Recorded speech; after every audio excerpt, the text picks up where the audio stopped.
Hello, bossing. Gandang araw Oy, boss. Gandang gabi po. Boss, ano ba yung tinitinda natin dito?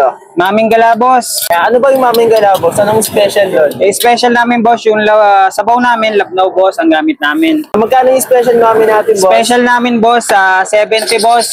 Regular po namin, 55 po. Meron din kaming gulay, boss, ha? Okay Anli po. gulay kami. Okay, tsaka sabaw, boss. Okay ba? Anli sabaw din kami, boss. Boss, ang order. Thank you. Okay, boss.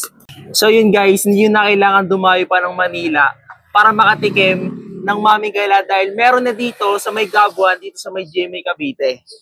Ito yung kanilang special Mami guys, na may homemade na chili garlic oil na for only 70 pesos.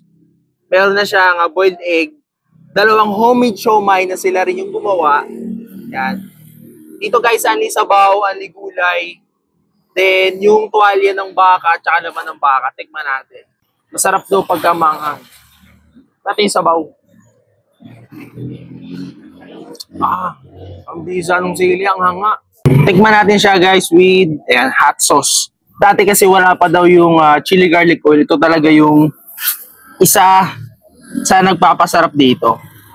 Haluin natin guys.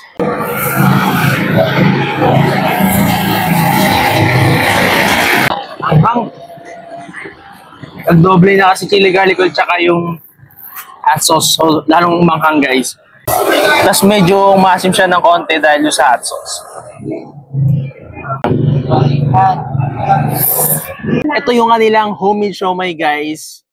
Na dito nyo lang daw matitikman sa kanila. Tikman natin. Malambot guys. Tapos malasa. Tapos may boiled egg. Tapos, napakaraming serving ng gulay. Ang pa-special talaga guys, yung kanilang malabnaw na sabaw ng Mami. Naman ng baka guys, tsaka tuwalya. Cold yung sabaw, ang sarap. Kung taga GMA Cavite ka, sure na sure ako na alam mo kung sa matatagpuan. At sa mga gustong dumayo, matatagpuan nyo si Maoy si Mami, ang Maming Gala dito sa GMA Cavite. Sa tapat lang sila ng Frank's Burger. At dito lang sila sa tapat ng Gabuan dito sa may Barangay Dacon. Open sila ng 5 PM onwards hanggang sa maubos yung kanilang mga stock.